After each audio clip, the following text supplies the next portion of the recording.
My name is Gwendolyn Napier, and I am so happy to be here today to share with you a story. And the first story I would like to share with you today is entitled The Hyenas and the Lions. One more time, the hyenas and the lions. Now, if you know anything about hyenas and the lions, you know that hyenas remind me quite often of the wolves, and that's because they run in a pack. And normally, hyenas live in low valley, and they are scavengers, and they are carnivores, and they love to eat meat. Now the lions, they live up on the top in high valley. That's where the lions live. And normally, when the lions have their baby cubs, they allow their baby cubs to wander all around on high valley, making sure they tell them not to ever go down in low valley where those hyenas live.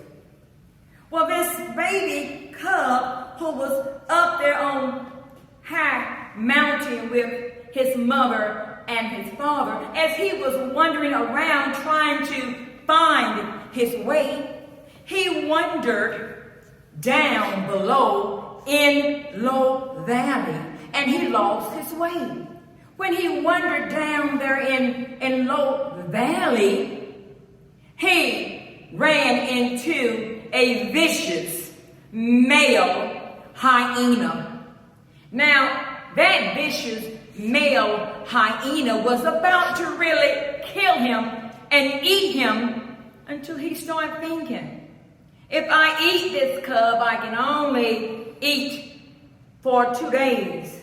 But if I really keep this cub, I can really eat forever. I can make him go out and look for food for me every day. But he told the little cub, I'm going to spare your life this time, but you should never ever go up there on the top that is called High Valley.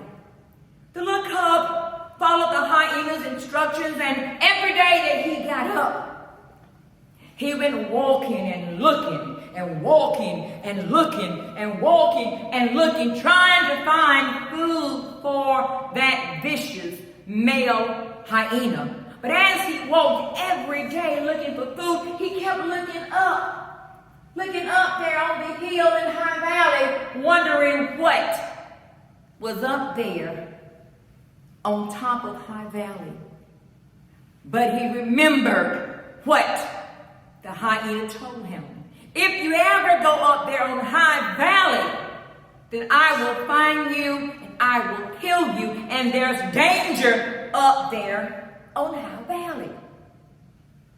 Well, one day, the female hyena, she asked the old vicious male hyena, how long do you think you can keep tricking that little small cub, and how long do you think you can have that little small cub under your control? And the old vicious male hyena said to her, as long as he does not know who he is and what he is, and he never will go up there on the top of the hill, I can control him forever. The next day, the little cub got up and he was walking and looking for food for that old vicious male hyena. And he looked up there on top of the hill. I wonder what is up there on the top. And this day he decided to climb, to take that climb. He started climbing up the mountain. And he almost turned back, but he kept going higher and higher and higher and higher until he reached the top. And when he got on top of the mountain, he discovered that the food up there was plentiful. It was entirely different from what he had seen and saw in the low valley. And as he was walking and looking and walking around and looking, an animal approached him from the back. He didn't know who the animal was. And he said, "Where have you been? Where have you been? We have been looking for you for months. Where have you been?" But the little cub did not know who he was, but they were walking side by side, and then they decided to stop by a water hole to drink some water. And as they both had their heads down looking into the water hole, the little cub began to realize that he looked just like the animal who was next to him. He saw his reflection in the water. And then he realized that maybe he was the same as the other animal.